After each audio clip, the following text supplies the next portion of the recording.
This is the ReaderHouse Author Roundtable. I'm Alice Stockton Rossini. Thanks for being with us. So what are you going to do when you retire, huh?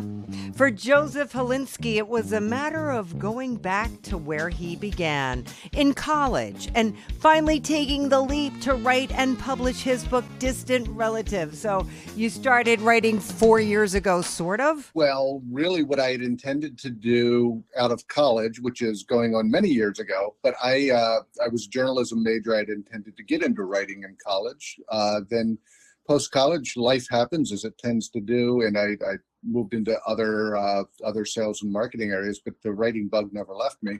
So a few years ago, as I planned on my post-retirement career, or what I would do, I thought, I would like to get back into writing, only certainly not journalism, but getting into novels. So this is a journey that began about 4 years ago. That's excellent. You know, you really should have a plan when you retire. Yes. You really shouldn't just retire and go, oh, now look at all this free time and no idea of how to fill it. Right. And to me, it's the getting down into the details because, you know, I'm sure my wife and I have the same goals that most retired folks do, which is, hey, spend time with the grandkids, travel, volunteer, all good stuff. That doesn't answer, to me, that doesn't answer the question of what do I do on a Monday morning at 7 a.m. That's correct. Absolutely. So this is a pretty unique story that you have here. It sounds like it could be real. What inspired this? Part of it is taken from elements of my own life, but certainly exaggerated for effect. For example, there's an adoption and foster care subplot. Well, my wife and I have been foster parents and adoptive parents, so we kind of layered in our experiences, but certainly exaggerated that to make the story a little bit more interesting. As mentioned, the plot is set sort of equally in Baltimore and Seattle. I was born and raised in Baltimore, and I live in Seattle now, so certainly elements of my knowledge of both towns and loyalty to both towns. Part of the idea was also, what do you owe your past if you find out years later that you really messed up someone's life? Yeah. And that you turned out okay, but the other person didn't. And what do you do to make amends for that? And what is their responsibility in it? So I wanted to have a book that sort of addressed that question too. So this certainly took a number of iterations, but in this one, you've got two main characters at the start, Jeffrey Weston, who is a very successful, curiously, insurance manager, out in probably more successful than I've been in Seattle, who's from Baltimore. And then his former love and fiance, Bridget McGuire, who is back in Baltimore, who back 30 years ago when they were a couple, he had a small cocaine habit. He came out of it fine. Some people try cocaine and, you know, it's not everybody who tries it gets addicted. She tried it. She was a very straight-laced Catholic school teacher by the book. She tried it just as a bucket list item, tried cocaine, I should say. That did not go so well for her, and she became a lifetime drug addict. And lo and behold, they had a kid together, but she never told him about it because they broke up right after that. And he finds out years later they have a child together. And that life has not been easy for Bridget or for their child, Catherine. How does he find out that he had this child? Through DNA testing, which is also, I'm adopted myself. I found out I had relatives through DNA testing. So sort of taking that experience, and they were sort of looking for each other. He was looking for adoptive family. Catherine, the daughter, had turned 18. She always wanted to know who her father was. So she took DNA testing and found she had a father in Seattle. Oh, so what happens? So what happens is they begin to connect and talk, and then this threatens Jeffrey's really good life that he now has in Seattle. He's, for example, up for a European promotion because he has done so well, and the fact of a new daughter in his life threatens his marriage. His wife is very possessive.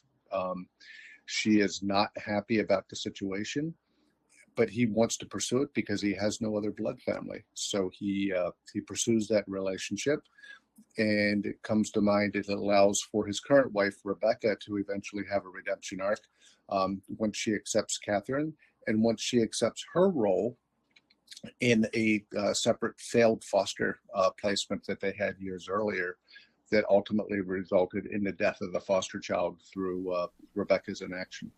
Oh my goodness. I'm telling you, this sounds so real. So many layers here.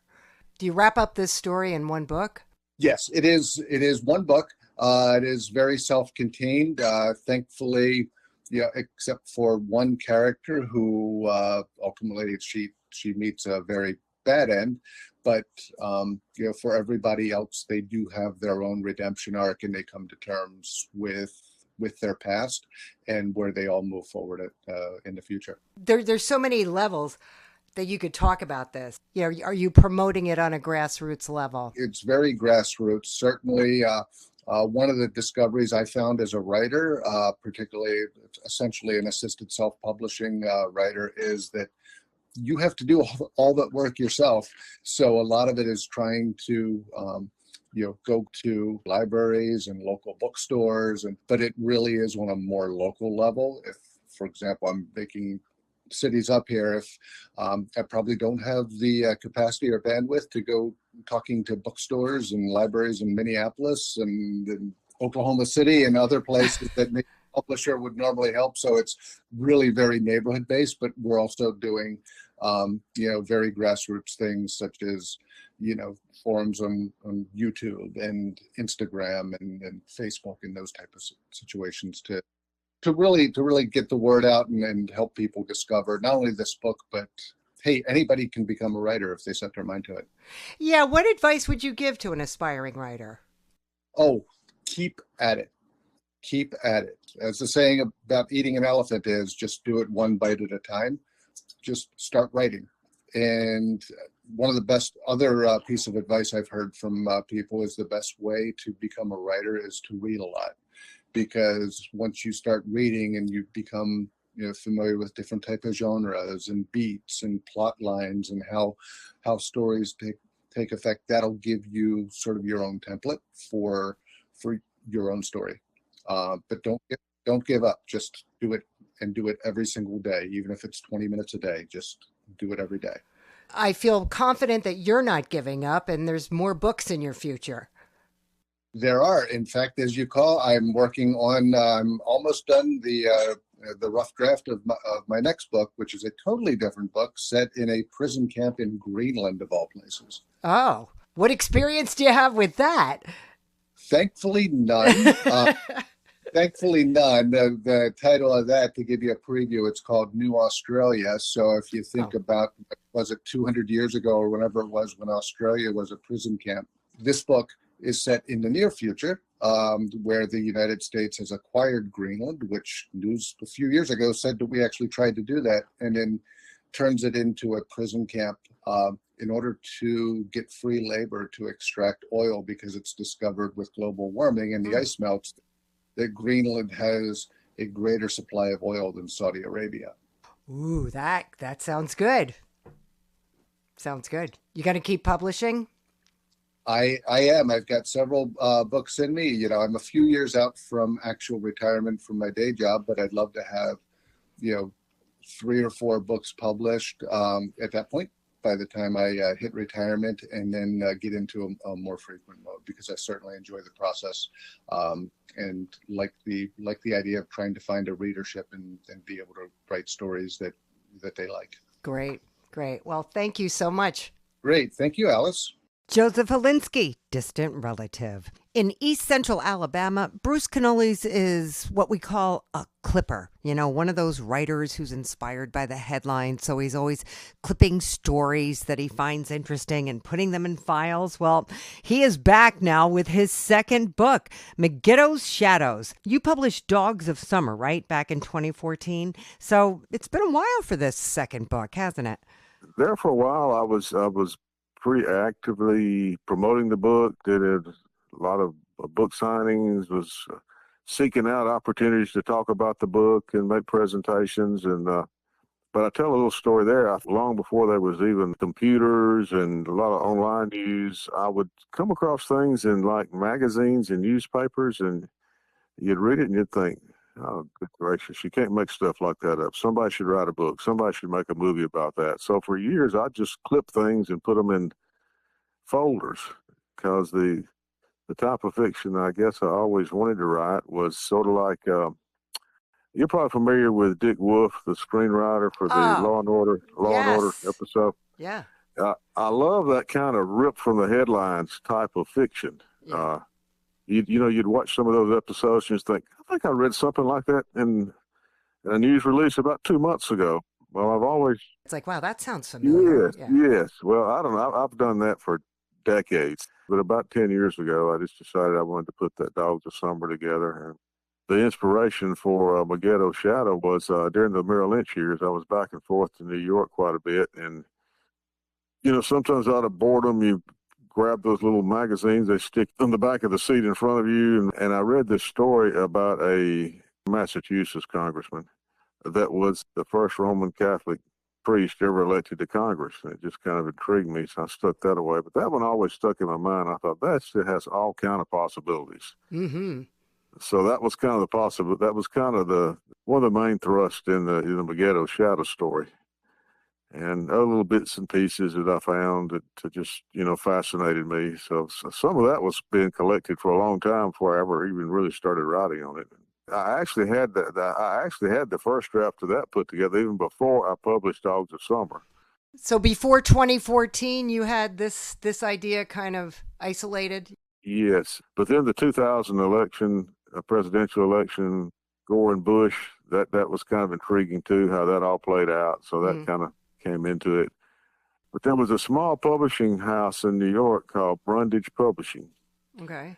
And I attended a lot of seminars in the late 90s, early 2000s, writing seminars, got ideas. And I actually had an agent.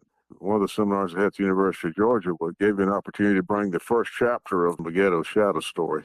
A lady named Barbara Casey liked that. She actually got a deal with Brundage Publishing, but it was a small boutique type publisher. Okay.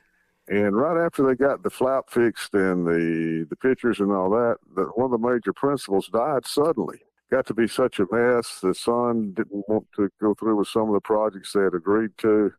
I actually had to retain a New York-based attorney just to get the publishing rights back to it. But it was also discouraging. I just kind of filed Megiddo away for a while and decided I'd do something different. Did the Dogs of Summer. So it's been a work in progress, I guess I could really say, for several decades. Yeah, It's had a lot of stops and starts. And you've had a lot of time to flesh it out. So tell me what you came up with. The story basically centers around the concept that a lot of fundamental Christians in our part of the world and other places have, that there is an Antichrist that's going to emerge and plunge the world into the last great battle. Megiddo is a term from the Bible. The plains of Megiddo is where the last great the last great battle of the earth in the end time is supposed to be fought. Okay. So that's where I get the Megiddo Shadow. And even when John Kennedy was elected president in 1960, there was a lot of talk about. There was always some vein of this biblical philosophy. Is always thought there would be some connection to the Roman Catholic Church that the Antichrist would have. Okay. That the former Roman leader would be the evil person that plunged the world into the last great battle. So even with John Kennedy, there was this mumbling about, well, maybe this is it. Maybe he's the Antichrist. And he was just a Catholic layman. So, I mean, I would think that, then if it was actually a Catholic priest, it would really be, kind of on overdrive. So that's a big part of all of this. And there's so many things that fascinated me also, like you're probably also familiar with the visions of Fatima. Yes. Fatima, is a town in Portugal. That's hugely important in Catholic beliefs, that really were some things transmitted there. And the last great mystery was never known, that shepherd children supposedly were told with great accuracy about the beginning of World War II and about the rise of the Soviet Union, but there was a third big secret they were told, and it was always believed it would be some hint about who and when and where the Antichrist would emerge. Okay. So that was all kind of tied into that. So this Roman Catholic priest wants to run for president, and a news reporter finds out something, or The reporter, Ted Logan, is a veteran reporter for a fictitious magazine I think, Newslink. And he was quite shocked initially that the editor assigned him to, this was the time, and this is the way they actually do these things, when candidates were beginning to announce for the presidential race, and there were a number of candidates on the Democratic side, several on the Republican side, and different reporters were assigned different early emerging candidates to cover the campaign. Well, this veteran reporter, Ted Logan, was shocked that the editor asked him to cover this, he thought, kind of quirky little unknown freshman congressman that was known primarily just for the novelty of having a collar, having been a Catholic priest. But the editor just had some feeling there was something there. So Ted Logan starts digging and begins to find some interesting and strange things. It's like, it starts out as this guy's just, the candidate's just too good to be true. He's just too perfect. He just has all the right answers, and he just seems to be so perfect. He's spent a lot of his life fighting hunger. He set up all these hunger centers all around the country. And then one of the first things the reporter discovers is, isn't it strange that the two of the largest and most active hunger centers are in Iowa and New Hampshire? So the first night primary in New Hampshire, and the caucuses in Iowa. What a coincidence. And then he sees that some of these, they're actually kind of political activists. So he just digs some more. And of course, the candidate and his people always have just the perfect answer for everything. And it's got a I guess a romantic angle in it. His reporter's ex-wife, who he's still close to, was his apprentice back in her early days as a newspaper reporter. And now she's a reporter for the equivalent of the New York Times. So Ted Logan, the reporter, is based in Chicago, but he begins to spend some time in New York, where the congressman is, and kind of gets reacquainted with his ex-wife, and they kind of work on this and dig on it together.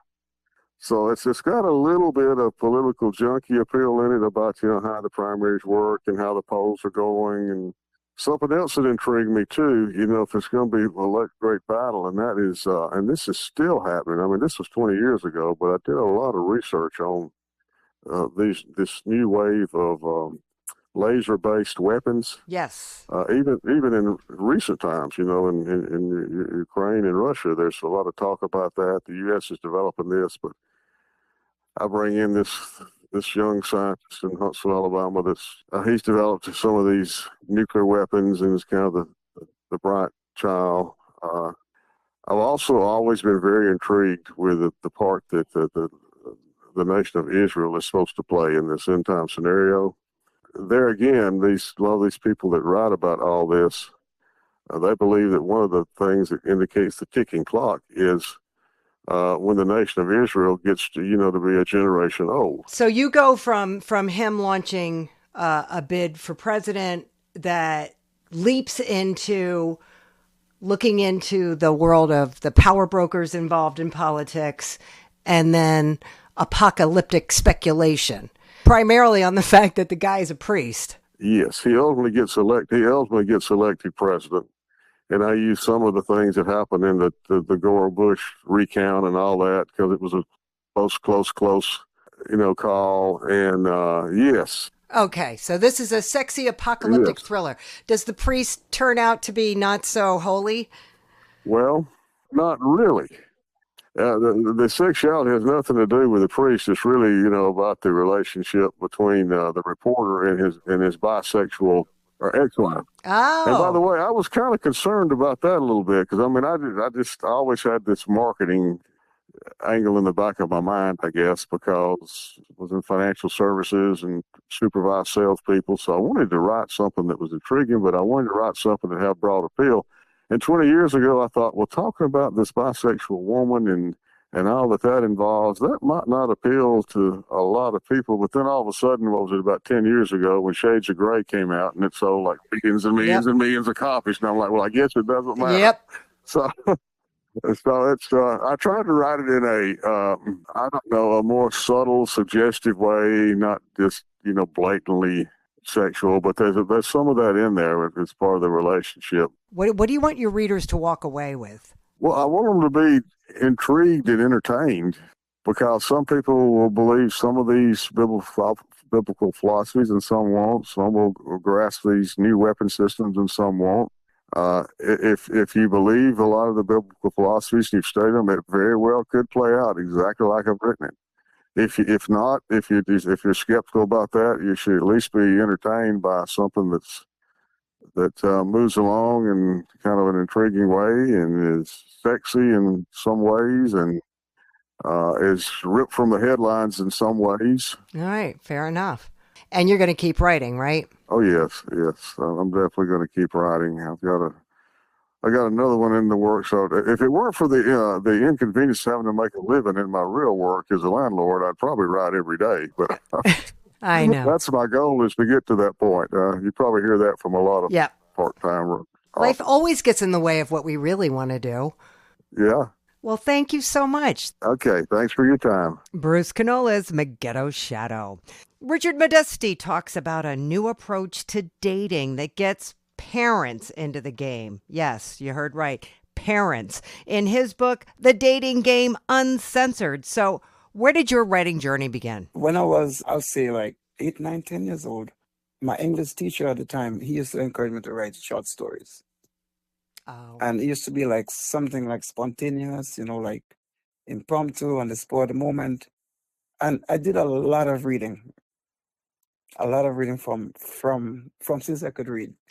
Like the Famous Fives, Hardy Boys, Nancy Drew, like Westerns, Louis L'Amour, J.T. Edson, suspense novels by Robert Ludlum, just name it. So my imagination was developing, from a very young age. So here we are. Well, it seems like you're very preoccupied with dating. This is something of major interest to you. Reading your synopsis. Well, yes, somebody could say that, because I got the idea from my friend's daughter. She's now an assistant principal, and she's been married maybe like a couple of years ago. She had a few dating fails, trial and error, the usual, teenage, early 20s, mid 20s. And, people go and date, young people. So after a few dating fails, which is normal, she said, why doesn't somebody write a book on dating? That's how I got the idea. Well, you delve pretty deeply into the subject, I'll say that. Thank you. It looks like you did a lot of research. I did. So how do you lay this out? Did your parents teach you how to date? Of course not. Well, there you go. How do you teach somebody to date? I mean, I never knew how to date. I knew what felt right. Like I knew I could look across the room. Right. And, connect, like look at someone, like seriously. I mean, even meeting my husband, literally looked across the street. There was this guy standing in the doorway and there was an immediate connection. I didn't think too much about where to go, how to do it, what to say, go online. You are one of the lucky ones. I am. I know that.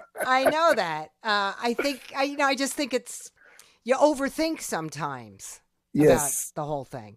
So what is it an advice book? Do I look up in chapter 12 about how to date online? How do you lay out the book? It's like a teaching guide, and it's more like, do your own research, sort of, because dating maybe like, let's be realistic, like 40, 50 years ago, where social media didn't have a presence, and all the other distractions and dangers are lurking out there. I'm not saying the world was innocent before, but you fast forward now, there is the social media, the online influence, in terms of the technology, like the innovations and steps in technology. You have a cell phone in the palm of your hand. Like some adults give, like the minors in their care, they will give their kids a cell phone. A 12, 13-year-old. Do the math. Do you know what they're doing with it? And another thing is, a lot of modern current adults, let's say like older adults, 40s, 50s, 60s, they're really up to date with the advances and, the access kids have to technology. And henceforth, you don't know who they're talking to or who they're interacting with, or, the content and so on and so forth. All right. So what's your advice? Okay, I start with how do you become you in a dangerous world? In other words, if you want to know someone, it's always good to know like their family background, the community they were raised in, and the upbringing on a whole.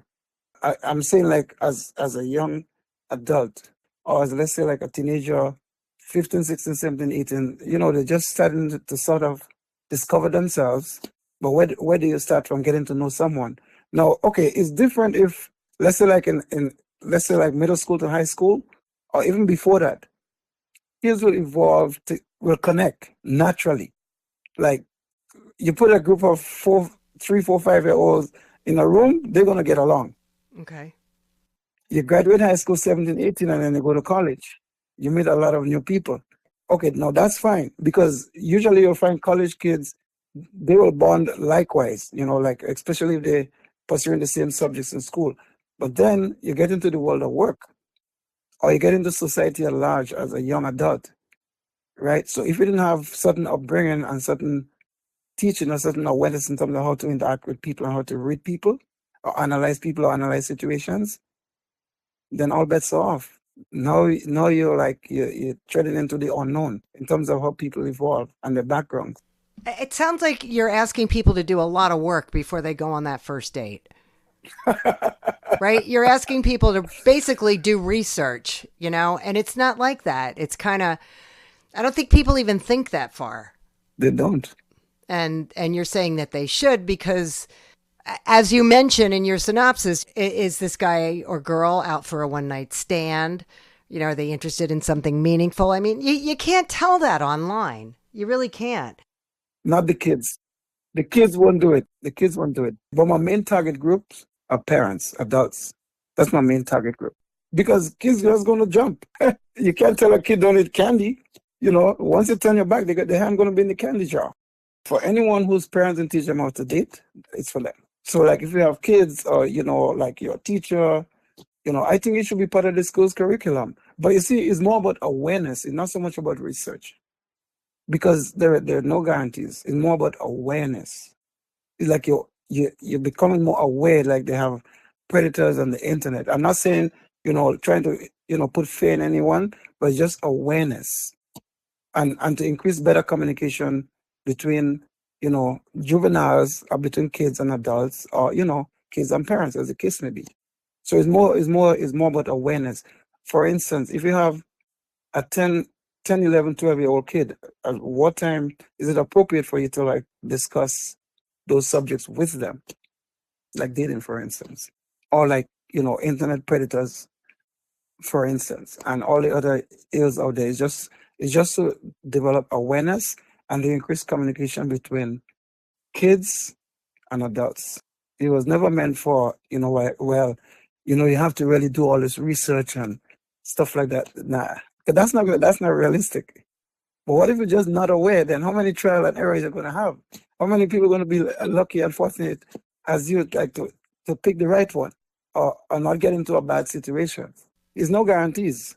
Well, you raised the question, should how to date be taught in school?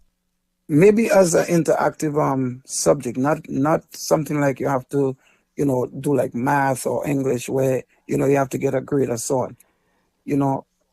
But like part of health class. Yeah, you could have like a general discussion, let's say like half an hour a week. You have like an open forum. Maybe you could have like little skits, make it little plays, make it interesting. And it's just developing awareness. Because, okay, how do people really go on dates in modern society? It's really up to trial and error. And hope that, at some point the kids get it right.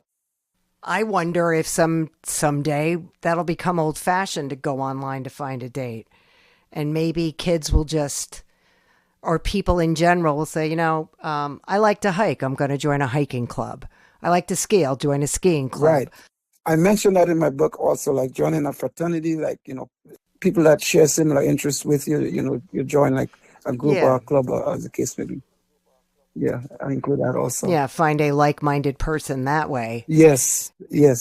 Well, the thing is, there is no one size fits all. I don't think you have to move away from online dating, but you just have to be aware of the pitfalls. It's not only online dating that might have pitfalls. You know, you might meet people might be misright or misright as the case may be, and it may or may not turn out Right. to be the case. But how do you know? It's trial and error. At the end of the day, Right. it is trial and error. There are no guarantees. But the main objective of the book is to develop awareness and good communication between adults and kids. Communication is everything. And it's, you know, it's like the basis of good human relations. And that's where it starts from. It starts from the home. How are you talking about this? Going to bars? Saying, hey. That's interesting because one of my best friends, he met his wife, now his current wife, and they've been married since 2005. He met her at a bar.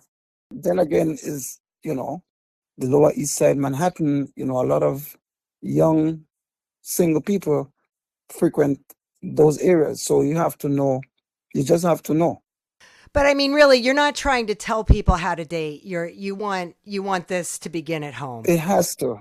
If it doesn't begin at home, then yeah, it has to begin at home. And that's the first chapter in the book, how you become you in a dangerous world, in terms of the kind of home you were raised in. Because home, to me, home like discipline, home teaching, ethics, morals, the whole nine. Some things you're just not going to learn in school. By the time you get to school, you know, you meet all people from all walks of life. So what's your plan here? What's next? What are you going to do with this book? Well, sell it. No, I'm just kidding. My publisher, they also currently, as we speak, they're into the marketing phase of the book. You know, I've reached out to libraries, bookstores. I've personally visited some bookstores. You know, it's a work in progress. The book, it was first published like spring this year, released around April, May. I've personally contacted bookstores. I've issued business cards, like YouTube. I do have a YouTube video that was created by the publisher. So I'm basically doing my own, you know, I reach out to like friends, family members, you know, via email. You know, I try to use the electronic media as much as possible, you know, from texts, emails. You going to keep writing? Actually, I'm working on part 2. It's like 60% completed. So part 1 is getting the parents to talk to their kids about dating. What's part 2? Part 2 is actual dating scenarios. The background is based on real places, but I make up scenarios, whether it's some, you know, a young church girl dating a young guy in a gang, you know, and her parents doesn't know about it. She's doing it secretly. You know, I have different scenarios, but they're all based on real places. So, you know, I put the scenarios, I put the story, I should say, you know, in a scenario that reflects the current reality in terms of the type of neighborhood. So, you know, I have one based in Dominican Republic in a high crime area. And this young girl, she's trying to get out from that neighborhood. But the influence, you know, like a drug dealer, knows her parents, knows her whole family, trying to pull her back into that situation, that environment. But she's trying to get out. You know, that's what part 2 is about. Real life scenarios. So, you know, this neighborhood is this is what it is. So I put this story in that backdrop based on, you know, the message I'm trying to convey in terms of, you know, good guy dating a bad girl dating a good guy, you know, as the case may be. Not to be judgmental, but just, you know, to illustrate, you know, like one is about a trucker. Oh, I can't wait. That's what part 2 is about. Thank you. Thank you. Richard Modeste, The Dating Game Uncensored. A former patrol sergeant in Galveston, Texas, James D. Johnson wouldn't call himself a reader, let alone a writer, but then it hit him. A story about the Vatican, the Pope, and a boy raised, mentored, and educated by priests who winds up with hidden talents. The name of his book, Gabriel to Propheta. I was out hunting in West Texas in November of 2019. And there wasn't anything moving around or anything. And this concept just popped into my head. You know, as Gabriel walked down the halls of the Vatican, you know, he wondered what had prompted this meeting with the Pope. And to put a twist on it, I kind of imagined that Liam Neeson was one who was narrating. So Liam Neeson. yeah, Can't go wrong with him. he would be perfect for it. There's I, no doubt about that. yeah, he's a wonderful villain. But Gabriel's not a villain, right? No, no, he is not a villain. He is I guess you would say, a religious superhero. That the Vatican has kept under wraps. Yes, there's a secret book that describes all of Gabriel's assets, but the sitting Pope is the only one that's available to that book. He's the only one that has access to it. And in 2014, the Catholic Church convened the committee for paranormal activities. A lot of the cardinals wanted to know just exactly what his assets were, and they were always kept secret. So, well, I mean, what was the fear? Do we find out like what the Pope was so concerned about to keep this guy secluded almost? well, his assets, for the most part, is that he's able to inflict pain upon demons. So just a normal ghost or something like that, if the church got a call, had to go out and do a blessing on the house or something like that, they could go willingly or unwillingly. And if it was unwillingly, well, then he would battle with them and open the portal and then send them through. Is he human, Gabriel? That's the question. Okay. All right. We don't know. That is the unanswered question they all ask, even the demons. Are you human or unhuman? You know, what is? And he never says. But they send him away. Why do they send him away to Montana, of all places? Well, Cardinal Leonetti wanted to get a hold of the book. He wanted to know everything about Gabriel that he could. So the Pope, seeing that there was pressure coming down, suspended him and told him it'd be best that if he left Italy, he didn't care where he went, but he was going to be suspended for 2 years or for however long he deemed necessary. And so he just decided to go to the States and flew into Chicago and then went west from there and then found the most remote place in the world, which is Jordan, Montana. Okay. Is that the most remote place in the world? I have been there. Is that a real place? No, it's called Jordan. Oh, okay. Jordan, Montana. But he ends up doing the same stuff. Well, he gets there. As soon as he gets there, he goes to a diner, and this little boy's confronted with a ghost in the diner. And so he took care of that problem. Even though he knew that he was not supposed to involve himself in anything, it's just the fact that he cares about people and he wants to do the right thing. And so that started, and then it just snowballed from there. But he was just doing his best to try to keep everything under wraps, not trying to draw attention to himself. Okay. Oh, is he able to accomplish that before he goes back to Italy? Yes. There's several couple in the laundromat. He took care of, ghosts that they had. I created the Montana State School, which was just outside of Jordan, and a paranormal crew was coming in there to stir up trouble, and so he included himself. It being COVID, he was able to wear a mask and stay under wraps the whole time, but he clears that up. But his main goal is to get back to Italy to confront Cardinal Leonetti and the committee to straighten out things. Nice. All right. So we find out at the end of the book whether he's able to do that. Actually, the last chapter was pretty good because he does. They have the committee convenes and he goes in and speaks with him and lets each one of the cardinals ask a question, except for Cardinal Leonetti. And he told him he had carte blanche. He could ask as many as he wanted. So they got to witness some of his assets, and of course, still seeing and it right in front of them, they still didn't believe it. And that's what the basis of the book is really about, is having faith without seeing but believing. Right. Well, isn't that what the Catholic Church asks us to do anyway, right? I believe every church does that.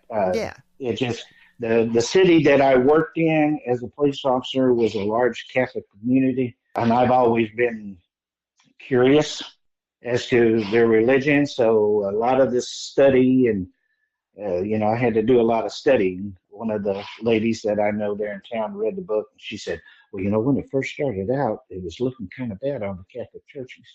She said, you cleaned it up, though. Got any book clubs down there?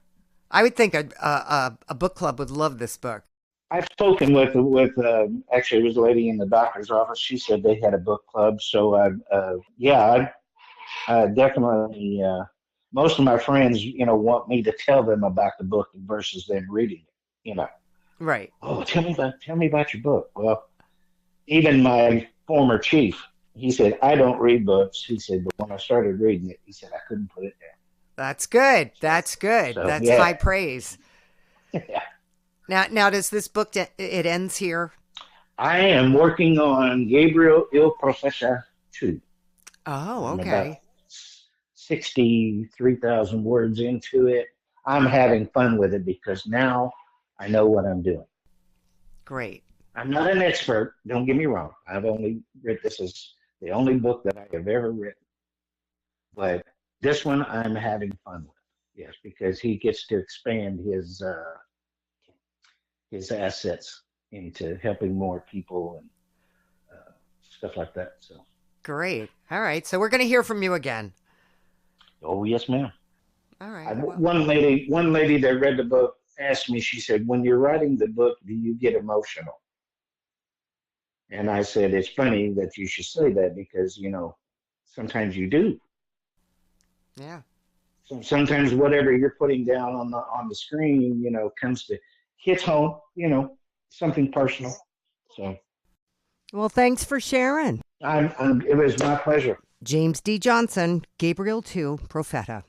And art director for Disney cartoons and Lucasfilm cartoons, Maurice K. Kimball III had lots of creative ideas starting as a kid growing up, but he was afraid to share them. So he filed them away in his head and some on paper, and then he was compelled to publish Vida Mortuus, Fear Behind the Seethed Door. Something triggered me about 2 years ago to just get it out there on paper so that my kids can read it years and years from now, because I had so much that I was accumulating that I felt that I started to forget. And then I had it in all these different places. Yeah. Just like randomly, I would just write stuff down and throw it somewhere and forget about it. And I didn't want to forget about it anymore. So I wrote it all out. And I'm glad I did, because, 20, 30 years from now, my boys will find the book, look at the book and go, wow, that was my dad. He actually had thoughts. He's a smart guy. He was, well, we hope. But I've been in the industry for so long, almost 30 years. Everything I've done has always been for the major studios, major projects, even theme parks. I've been in theme parks, video games, and it's always been for other people. And that's fine. I got paid for a job and a service, but I never had anything for me. Like at the end of the day, I was getting to, I'm in my mid 50s now. And I often say to my friends, I say, look, I in my sandbag of life, I have more sand on the bottom now than at the top. And so every grain matters now, and it really counts more than the last. And so I need to own those grains. I need to own them. Or I'm just going to disappear after I'm dead. Just gone. I know. So that's why I wrote it. I just put my poems out there. I'm not shy about it now. I'm putting it out there, and I wrote that book, Vida Mortuus, and got a lot of those poems in there, formulated into a story. And I'm glad I did, because now I can forget all that stuff. Well, tell me the story of Fear Behind the Seethed Door. Well, what first inspired that was I have reoccurring night terrors, and it's the same one I've had for over 40 plus years. And it's where I wake up, and I wake up because something, I always get a sense of a negative energy or something evil is trying to bust through that door to harm me. So I always rush to that door to block it, to try to lock it, and my heart's always pounding. And I always said to my kids, I said, look, if I ever die in my sleep, it's because I opened that door.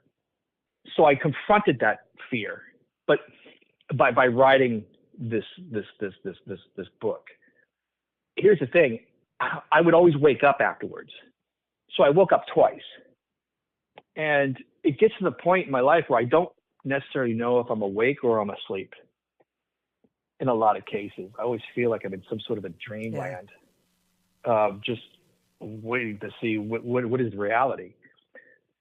So I wanted to open up that door, and that's what inspired me to write the book. But then one thing led to the other, because I started questioning certain elements like life and death. And then I go, okay, life and death. Latin for life and death is vita and mortuus. Fine, those are my main characters. And what are they going to do? They're going to fall in love. Like, these things just started randomly coming to me, like how I'm saying it. And so, enable for me to understand what's behind that door, I had to understand the universe a little bit. And so, I'm not a scientist, you know. I mean, I love history, but I'm not an expert at anything. I just know a little bit of everything, but just enough to be harmful, right? Or to be, I don't know, seen as a genius just out of sheer luck. So I created my own world, because that's what I do anyways. That's what I do in the industry. I create IPs for other people. So here I'm creating an IP for myself, and I just took those general principles that I do for others, and I just applied it to myself. And I created a story called Vita and Mortuus. Basically, that's life and death, and they fell in love, and they spawned children of flesh and blood. But they couldn't live with Mortuus because he was dead. They could only stay with Vita because she was life. So Mortuus invented the crows to go and retrieve his children. And that made Vita mourn. And so there was, the children at that point were conflicted. So they fell to another celestial being. And Vita and Mortuus lost their children. And in able to get them back, they had to come together, because they were grieving and mourning for their kids. And they realized that they caused this themselves. And so they made a pledge to their kids so they can both share them. And that's where the 4 seasons of life came. You know, because every season is about birth, death, birth, death, birth, death. And that way they could share their children. And that changed, you know, how humans then, as I used it, how humans then progressed in their lives that we see today. And what I did was I placed it all in the Younger Dryas period, because about 11,000 years ago, the Younger Dryas period was a change in our world. And a lot of cultures say, well, you know, there was this flood, right? That was big, a fire or a meteor, but something changed in humanity 11,000 years ago, and they call it the Younger Dryas period. And so that's where I placed it, because I can put an explanation in there too, right? But I'm telling a fictional story. But what I do is I use theology and certain, you know, belief systems throughout cultures to kind of formulate my own sort of opinion. And so now that I have my universe, I have the world, I have a foundation of my world that I'm creating. Now I have a tortured soul being born. And there's a lot of me in that tortured soul, and that's how the book started. And because that's the only way I could open up that door in this sort of self-reflection, you know. And so I started writing those poems, and they started just coming to me. Really, I feel like a cheat, because it's almost as though I was in a trance of sorts, figuratively speaking, right? Because they came to me so quickly, just the words, and that's always been the case my whole life, that I could just I don't know, just sit there and all of a sudden words would come to me and I would just write them down. And this was also the case. It's just this time I had a different venue to put it out on. And so I really kind of wrote it and took it a bit more seriously. At the end, spoiler alert, the character does go through the door and you do know what's on the other side. All right. What's the lesson to be learned here? That life is short, so don't squander the time. Confront your fear. That way there's no regret. It makes no sense to be like, I guess you could say like Vancouver, right? Like being vanilla, because you only have this one life token. And what I call it in the book, I call it the currency that God gives you is time. So don't squander it. Mm. And so if you have those fears, confront those fears, open it, because you're limited anyways, right? So you might as well and see where that journey takes you. Right. Because there's probably something more magnificent out there than just sitting around streaming Netflix all day. Right? Yeah. So where do you go from here with this? I published this for two reasons, and that's a very good question. I published this for my kids to read 30 years from now. Okay. And the second thing is I also wrote it because I wanted to make it into a play. But I knew I couldn't approach the people I wanted to approach until I had something concrete. And once I had the book and it was in my hands, then I could go to a director out of New York and share it with them. At which point, then they read it, they loved it, they said heaven fell in their lap, and they're very excited about it, and they want to do it. And then that person contacted a famous American playwright. And so I sent the book to them, and this person read it and loved it, and now is attached and is now turning it into, now is adapting it into a play. That's awesome. That's great. Yeah. And that's the vision I had a long time ago, 2 years ago when I was writing it, because I wrote the whole thing in 3 months. And then it took me about 4 to 5 months to illustrate because it came so quick. I bet those illustrations are great. It's 20th century German Goth style. It's my style. See, when I was a kid, I always wanted to be a Disney animator, a Disney artist. So I mimicked that style, but I lost my style. I didn't know you know what I mean? So I went back to my style that I had when I was a kid. And of course, with an adult mind now, I can see, that's Tim Burton's style. Wait a minute. What did Tim Burton get his style from? Oh, that's Germany, 1920s. God. And so that's the I guess you could say the point of origin. All right. You going to keep writing? Absolutely. I can't stop. I'm still writing poems just out of nowhere. And I'm writing a second book. And I've got a third one. I mean, I just can't stop. That's why I don't sleep. All right. It was a pleasure talking to you. Well, it was a pleasure talking to you too, Alice, and answering your questions. And I do have a website if you want to look more about the book. It's just vitamortuus.com. Okay, and that is Vita Mortuus, Fear Behind the Seethed Door by Maurice K. Kimball. Thank you. Jenna Cappucci is one of those writers who never thought she'd write a book until unforeseen circumstances led her down the road to publish. What happened, Jenna? My 19-year-old niece got in a near-fatal car accident the day after I came home from my honeymoon. And I spent 6 weeks in Florida in the ICU with her and my sister. And she had her iPad with her, and it has one of those drawing apps on it. And I started writing this story and drawing pictures so that she could read it when she woke up. And my nickname for her since she was little has always been Ladybug. So that's where the title came from. So you were just trying to make it through a very difficult situation. Yes. And I had a lot of time to kill. So when I first started, the Ladybug in the book had only lost one wing, because when she first came into the hospital, she had lost her right leg right away, and they spent a week trying to save her left leg. So that's why I made it so that we replaced her wing with flower petals so she could learn to walk again or fly. This must mean so much to your niece. It does, yeah. My whole family, really.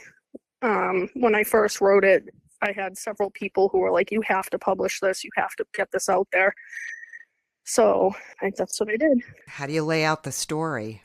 So my niece is the main ladybug, and then all of the other bugs just represent family and friends who are her support system. So I started it with, like, she's a normal ladybug just trying to enjoy her day and her life, and then she has an accident, and then the rest of the bugs try to figure out a way to get her moving again. So there's an assassin bug sitting in a tree watching her fly around in the sunshine, and the bug grabs her wing and rips it off, so she has to get back to the garden to get some help. And then the other bugs in the garden, they try to figure out, what are we going to do? We're going to go get you some flower petals and make you a new wing, and you'll be good as new. And they just give her words of encouragement, because the ladybug doesn't think that she can fly again, and they just offer her words of support and tell her she can do it. And they just say, we're here for you. We'll get you flying again. And then she does. This would be a great book in a doctor's office, pediatrician's office. Yes. So I actually work in a community health center. So I have reached out to see if they would be willing to buy several copies to put in their waiting rooms, because we do have a children's section, and we have multiple sites around the state. So I'm hoping that comes through. You could do a book signing there, no? Yeah, I possibly could. I'm planning on going to Barnes & Noble to see, like, how I go about getting the book on that front table right when you walk in. Right. Because it is available online, but it's not actually in their store yet. How's your niece? She's doing okay. She's had a couple of surgeries since the accident, and she's got her prosthetic legs now. She's driving with hand controls, so they outfitted her car, and she's just waiting to get a job so she can really get back to living. How long ago did this happen? 2 years. So it hasn't been that long at all. Right. And I guess from the time you spent 6 weeks in the hospital and you wrote the book, took probably about 2 years to get it published. Yes, a little over a year, actually. So you did this one step right after the other. You just felt the urge. I just felt like it was a message that could impact a lot of younger kids, and I wanted people to read it to their kids so that when they see somebody different out in the community, they can have empathy for them and not be scared. Yeah. This would be good for schools too. Are you talking about kindergarten kids? Yeah, that would be an ideal age. I do have several friends that purchased the book, and they send me pictures of their kids reading it, and one of them says that her 2 sons ask to read it every night, and they love it. Oh. And they're kindergarten, first grade, so I'm looking into library readings as well. Or if you know anybody with kids in school, yep, where you could actually go in and read to them. Yep. Yeah, like classroom readings. Yeah. You're a good aunt. Thank you. Did this help you get through this experience? It was kind of cathartic while it was happening. I knew that she would love it when she woke up and was able to read it. And I myself was born with a disability, so it would have helped me to have people my age back when I was younger to have some more empathy too. So that's another driving force behind it. Well, good for you. Thank you. Thanks so much for talking to me. You're welcome. I appreciate you calling. All right. Jenna Cappucci, the lucky ladybug. We hope you enjoyed this edition of the ReaderHouse Author Roundtable, where authors from all walks of life come together to discuss the trials, tribulations, and triumphs of publishing their books. I'm Alice Stockton Rossini. We hope to see you back here every Saturday night at 8 o'clock, or listen to our podcast anytime on Spotify, Apple Podcasts, Stitcher, TuneIn, and PodServe, just to name a few. The Author Roundtable is sponsored by ReaderHouse Online Bookstore, where independent new authors come first.